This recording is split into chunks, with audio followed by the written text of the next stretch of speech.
Assalamualaikum warahmatullahi wabarakatuh. Bismillah, alhamdulillah, wassalatu wassalamu ala rasulillah Sayyidina Muhammad ibn Abdillah wa ala alihi wa sahbihi wa azwajihi wa zurriyatihi wa ahlil baitihi wa man tabi'ahum bisanin ila yaumil qiyamah. Ashhadu an la ilaha illallah wahdahu la syarika lah wa ashhadu anna Muhammadan abduhu wa rasuluhu la nabiyya ba'da. Qala Allah ta'ala fi kitabihil karim, inna a'tainaka al-kautsar fasalli li rabbika wanhar inna syani'aka huwal abtar. Sadaqallahul azim. Pada sahabatku semuanya dimanapun kita semua berada, semoga kita senantiasa diberikan oleh Allah Subhanahu wa taala kesehatan lahir wal batinah, diberikan kebahagiaan lahir wal batinah, diberikan kesejahteraan lahir wal batinah, dan diberikan umur yang panjang, umur yang barokah untuk senantiasa beribadah kepada Allah Subhanahu wa taala. Dan semoga kita semua nanti di yaumil qiyamah akan mendapatkan syafaat daripada Rasulullah sallallahu alaihi wasallam, dan kita semua semoga bisa mengakhiri hidup di dunia yang fana ini dengan husnul khotimah. Amin ya rabbal alamin. Para sahabatku semua yang terindah, saya yakin dan percaya para sahabat semua tetap menyaksikan video terindah ini di channel terindah ini. Semoga yang terus menyaksikan video saya di channel terindah Sayyidina ini akan senantiasa dilancarkan rezekinya oleh Allah Subhanahu wa taala dan diberikan kebahagiaan lahir dan batinah, dan semoga apa yang dicita-citakannya selalu berhasil. Cita-cita yang positif tentunya, yang negatif saya tak doakan Anda berhasil, tapi yang positif saya doakan semoga Anda berhasil. Amin ya rabbal alamin. Para sahabat, pada video kali ini suatu kebahagiaan yang besar bagi saya bahwa banyak komentar-komentar yang telah saya terima daripada para sahabat semua. Tentu Anda memberikan komentar itu setelah Anda menonton video yang saya upload di channel terindah Sayyidina. Oke, Pak, khususnya yang akan saya tanggapin sedikit di sini adalah mengenai video yang berjudul gelandangan politik yang nyentrik. Ini dari sebanyak komentar yang masuk di sana, sepertinya saya harus mengucapkan terima kasih kepada para simpatisan, para pendukung, dan para Jokowi lovers. Di sini mereka masih menunjukkan antusiasme untuk mendukung atau setidaknya memberikan support yang besar kepada Pak Jokowi, bahwa dengan judul yang saya masukkan sana, Jokowi adalah gelandangan politik yang nyentrik, mereka sebagian besar tidak menyetujuinya.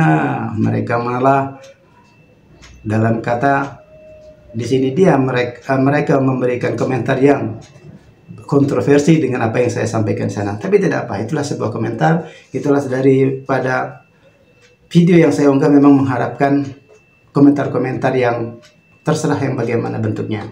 Kan tetapi sini perlu saya ketahui, sebagian besar yang mengkomentari tentang video saya Jokowi gelandangan politik yang nyentrik itu, mereka sebagian besar salah mengartikan gelandangan di sini bukan arti yang gembel, yang susah, yang kumel, yang compang-camping dan lain sebagainya. Tetapi dia adalah gelandangan politik yang nyentrik. Pak Jokowi, mantan presiden kita yang ke-7 itu, memang sekarang ini semenjak dia dipecat dari PDIP oleh Bu Mega, bahwa dia bukan anggota PDIP lagi, Pak Jokowi mulai sejak saat itu dia adalah gelandangan politik. Dia tidak masuk ke partai manapun. Jadi ketika seorang tokoh politik sekelas presiden yang saat ini sudah mantan, dia tidak mempunyai partai politik, itulah yang namanya gelandangan politik. Sama seperti beberapa waktu yang lalu Gus Dur pernah mengatakan kepada Amin Rais di depan media massa bahwa Amin Rais adalah seorang gelandangan politik. Pada waktu itu dia terlempar dari PAN dan dia memang gelandangan politik, Pak Amin Rais. Akhirnya sekarang dia membuat sebuah partai yaitu namanya Partai Umat, dan dia tidak gelandangan politik lagi saat ini. Pak Jokowi pun saat ini seperti itu. Akhirnya saya sebutkan dia adalah gelandangan politik karena dia menjadi gelandangan politik yang nyentrik pada saat ini. Makanya dia kasak kusuk kesana kemari dengan harapan mungkin, atau dengan pikiran dia yang mungkin jauh ke depan, akan masuk kepada sebuah partai yang prospektusnya tinggi menurut dia, dan juga menurut dia yang mungkin bisa diintervensi oleh dia sehingga dia bisa masuk dengan gampangnya, sehingga mungkin kalau kalau kemungkinan yang negatif pun terjadi tahun 2029 nanti dia akan mencalonkan diri lagi, atau anaknya si Gibran akan dicalonkan sebagai presiden di tahun 2029 dengan harapannya dari partai politik yang dia masuki di sana. Jadi saya ulangi lagi, gelandangan politik di sini artinya Pak Jokowi saat ini setelah dipecat dari partai DPD, dia adalah seorang gelandangan politik. Dia tidak ada politik. Ada yang digadang-gadang PSI adalah partainya Jokowi, tapi kita belum melihat Pak Jokowi tergabung dalam partai itu.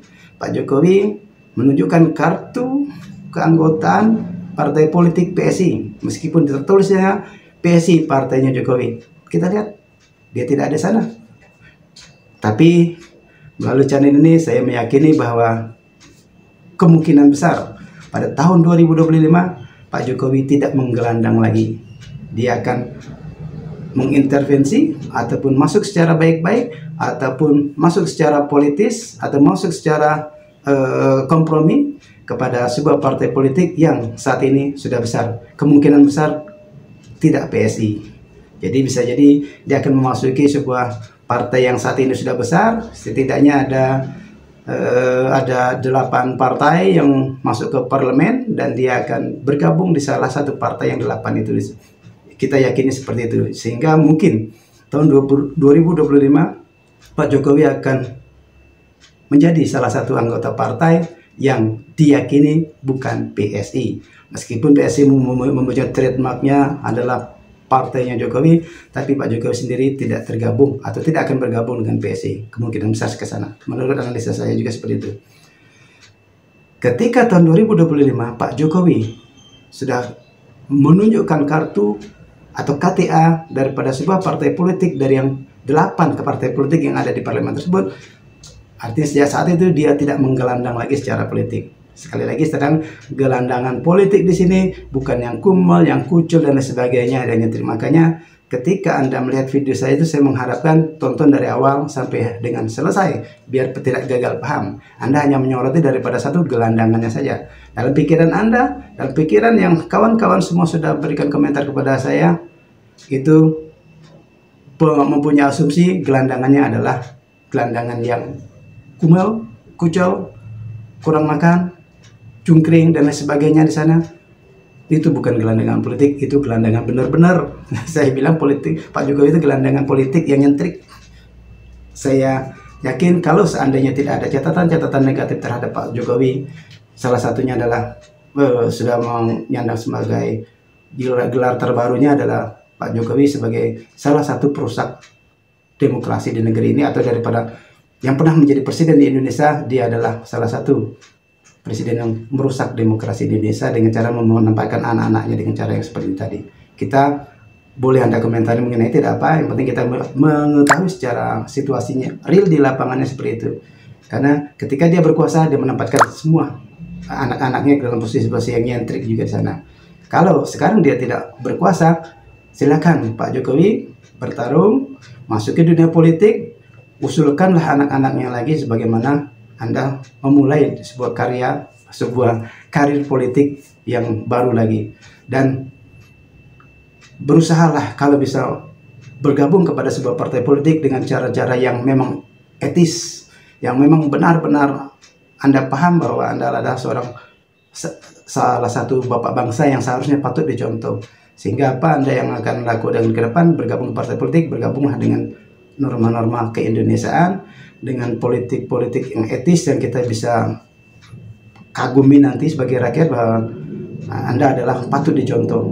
Sehingga ketika 2025 nanti Pak Jokowi sudah masuk kepada sebuah salah satu partai yang dari yang 8 partai itu, Pak Jokowi bukan gelandangan politik lagi. Sekali lagi terima kasih para sahabat penonton channel Terindah yang telah memberi komentar, dan semua komentar, sebagian besar komentar itu pendukung-pendukungnya Pak Jokowi. 2 thumbs up for you. Dan teruslah menonton channel saya ini, berilah kritik-kritik yang menurut Anda, terserah Anda mau memberikan kritik apa. Ada bahkan yang negatif dengan jancu, tai, terserah Anda. Itulah sebuah komentar, itulah sebuah ekspresi diri Anda ketika Anda merasa apa yang Anda lihat di sebuah video, sebuah YouTube tidak sesuai dengan pikiran Anda, maka Anda akan keluarkan ekspresi itu melalui komentar-komentar sana. Dan sekarang saya mengucapkan terima kasih. Teruslah berkomentar, positif, negatif tidak apa-apa. Di sini nanti kita sama-sama saling memberi dan menerima. Lagi saya tambahkan lagi, ada yang mengomentari saya memulainya dengan bahasa agamis, itu memang itu adalah ciri khas channel terindah saya. Dimulai dengan kalimat-kalimat thayyibah dan seperti itu dengan harapan bukan hanya untuk saya yang sebagai konten kreatornya, tapi juga mendoakan kepada para penonton semuanya. Meskipun penonton itu bernada negatif, memberikan komentar negatif, saya tetap mendoakan seperti apa yang saya doakan di awal video ini. Dan itu merupakan salah satu trademark saya. Dan masuk ke dalamnya tentang politik. Ketika saya masuk tentang politik, bukan memburu-burukan, tapi mencoba mengungkapkan apa yang sebenarnya terjadi pada materi atau topik yang saya bahas di video itu. Kalau seandainya itu merupakan sesuatu negatif, berarti menurut analisa saya, setelah diambil dari pengalaman-pengalaman dan setelah diambil dari berbagai sumber, saya meyakini bahwa itu juga suatu hal yang seperti itu adanya. Seperti saja dia menyatakan Pak Jokowi masih gelandangan politik. Kemungkinan besar tahun 2025 dia akan masuk kepada salah satu partai besar atau 8 partai yang ada di DPR RI itu. Kita lihat kemungkinan ke depan. Tahun depan yang terdekat adalah PDIP yang akan melaksanakan musyawarah nasionalnya untuk memilih pemimpin PDI yang terbaru. Apakah dia akan kembali merangsek masuk ke partainya yang telah membesarkannya, tapi kita tidak tahu bagaimana trik-triknya. Tentu kita juga meyakini mungkin beberapa kader-kader PDIP juga di dalam juga ada yang sebagai orang dalamnya Pak Jokowi dan sebagainya. Kita tidak tahu, kita tidak bisa berandai-andai, tapi kita lihat yang terdekat ke depan tahun 2025 itu adalah PDI akan mengadakan pemilihan pemimpin yang baru untuk menggantikan Bu Mega, atau malah aklamasi memilih kembali Bu Mega sebagai ketua umumnya. Kita tidak tahu, kita hanya mengharapkan, saya hanya mengharapkan dan mendoakan semoga apa yang terbaik untuk negeri ini kita coba sama-sama usahakan untuk yang terbaik. Kita jangan lupa bahwa reformasi 98 itu adalah tujuan mulianya, tujuan utamanya, maka Pak Harto yang 32 tahun berkuasa menerima dia lengser dengan tujuan memberantas KKN. Nah, jadi memberantas itu tujuan utamanya. Kalau pada pemerintahan yang lalu itu KKN semakin subur dan semakin berkembang, artinya penyelenggaraan negara pada waktu itu tidak sesuai dengan amanat reformasi. Kedepan pun saya akan tetap menyuarakan bahwa amanat reformasi yang 3 ini memang harus diagendakan. Itu bersumber atau komandannya adalah presiden. Kalau presidennya memang kekeh untuk memberantas KKN ini, saya yakin dan percaya kita bisa memberantasnya. Tapi kan kita lihat 10 tahun yang lalu ketika Pak Jokowi presiden, kita lihat, kita sama-sama saksikan, ketika saya menyampaikan ini, itu adalah sebuah realita politik yang telah terjadi. Dan Anda silakan untuk juga mengkoreksi. Kalaupun Anda adalah sebagai pendukung buta atau pendukung fanatiknya Pak Jokowi, ya silakan, tidak apa-apa.